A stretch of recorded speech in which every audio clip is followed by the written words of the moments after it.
relying on Prince of Darkness and late game things and mid sword and the things that stop aggro. He's just going full force at it. And he's got things that I really like in the form of Atomy and Aggro Force that we just saw in Caraboss Blood. I think 3 of the strongest decks in Unlimited right now. I can't wait to see. And if you guys haven't seen Unlimited Atomy yet, boy. I cannot wait to see this thing go off. Skull Ring did something to Atomy that is just I don't even want to I just want to see it unfold. Oh boy. We'll see. So the goal for Atomy here is to fill the board up to 4, so you get that Atomy for free.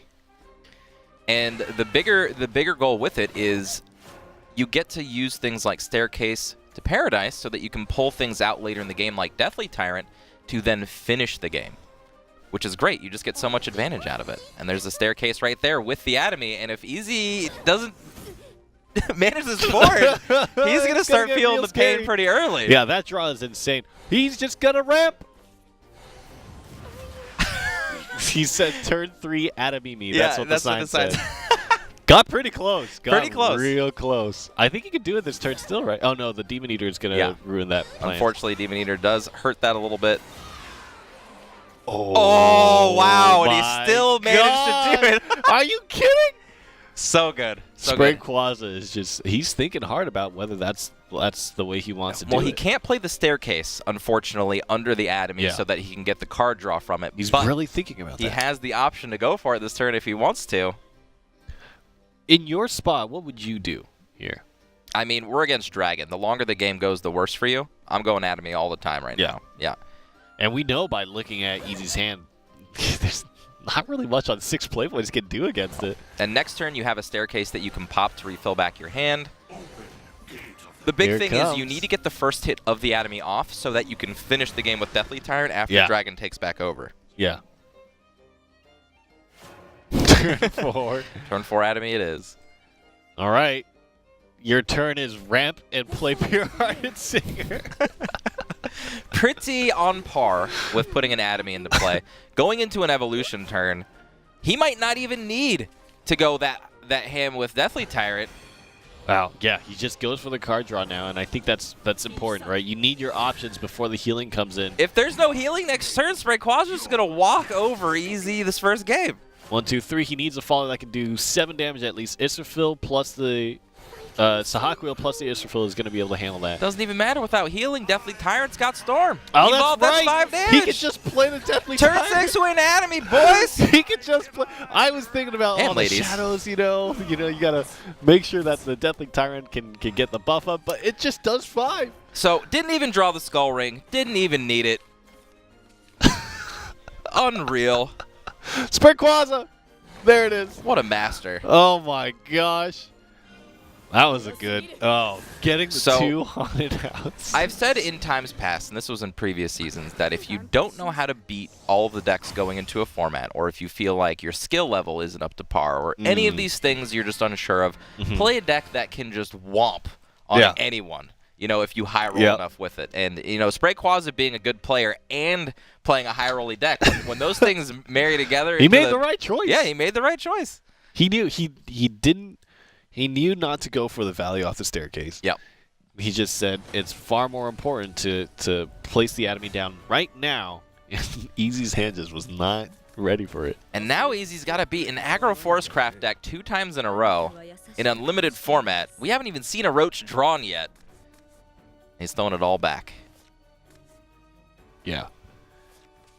If Pure Kiss is available, that Odin's not really going to matter. And I know you guys missed it, okay? I know you guys very much missed it, but Control Blood is back, baby. Control Blood is here.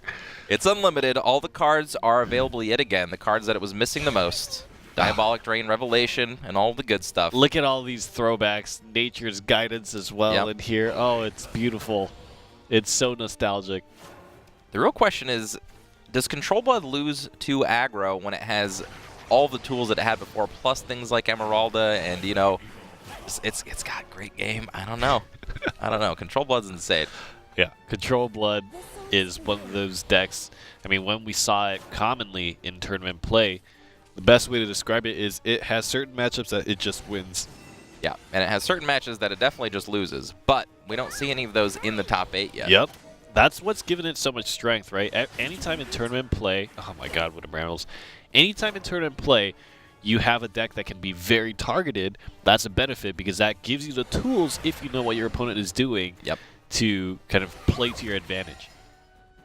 And I like it, just using all those resources to mitigate as much damage early as he can, even throwing out the second Vampiric Kiss without actually healing from it, really, really favors early board advantage. Oh my gosh, the Eliza coming down here is really going to make things tough. Yeah, Eliza just as good against Control Blood. But, again, EZYE maybe even thinking about that play and being like, you know what, maybe Vampiric Kiss isn't going to be usable next turn. Let me get them all out of my hand now. Still such a tough board with the Brambles here. Oh, that's not going to help. Not this turn. Not going to help.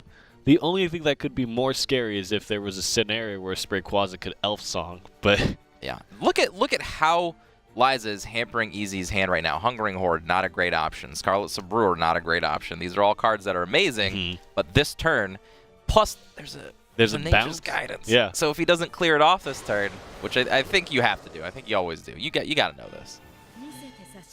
Evolves? Yeah, it stinks because you want to clear off the biggest follower, but Liza. Yeah. Oh my gosh, and that's going to give them a free trade into that. I mean, you could play Ariana here. Yep, into Elfchild May, or... Yeah, I think you save the Spell Bomb for one that deals more damage. Or, I'm sorry, there's no May. That's a Nature's Guidance. Getting ahead of myself. Yeah. But I like this board. This board is not very weak to Hungering Horde. Still has a bounce, has the Ivy Spell Bomb at one cost, has a Roach, and that's going to make a huge Roach combo with some flexibility to be able to get rid of a ward at the same time of playing the combo. Scarlet Sabrewer not able to clear 2 followers off in the same turn. Not what she likes to do best. Yeah, everything on 3 defense for the board of Forestcraft makes things very difficult. What are we looking at here as far as damage is concerned? We've got 6 in play. This might just be enough already. 6. 2 and 2. So that's basically a 2, 4, 6, 6, 12. No, he needs to... Yeah, you're going to put him in Vengeance. May as well extend that. So this demands a board wipe. Got to do it. Diabolic Trade. Control Blood always draws that card when it needs it. This is oh man. I can't even right now. Well, let's see if you can even still survive, right? So you're doing 3-5 plus the evolve. It's over. 1-2 Roach bounce Roach. 2, 3 bounce 5, 6, 7, 8. It's 3-5 evolve, right? It's 11 damage off the Roach. Oh right, 11. Yeah, with the emo. Yep, you're right. There it is. Oh my god, we still got it. He says, "Pray for me." We will pray for you. Yeah, but we already know. The Roach gods have spoken. SPRAYQUAZA. We talked about aggressive decks, and SPRAYQUAZA played 2 back-to-back. Yeah, right? and look, this is what I'm talking about. Even against Control Blood, like just executing a game plan that just kind of forces that damage through. Like, I really like aggressive strategies in Unlimited because they don't give your opponent that much time. Yeah. Hey, meanwhile, the Prince of Darknesses, though. Yep, yeah, Prince of Darkness, might make an appearance at some point, but definitely down not to in the that losers. matchup. Prince of Darkness is going to sit there and wait a little bit. I still think it's a great choice to add into your deck if you're looking to play those long games. If you're playing Control, just do it. Just one of them is not going to hurt you. That wasn't the problem in these.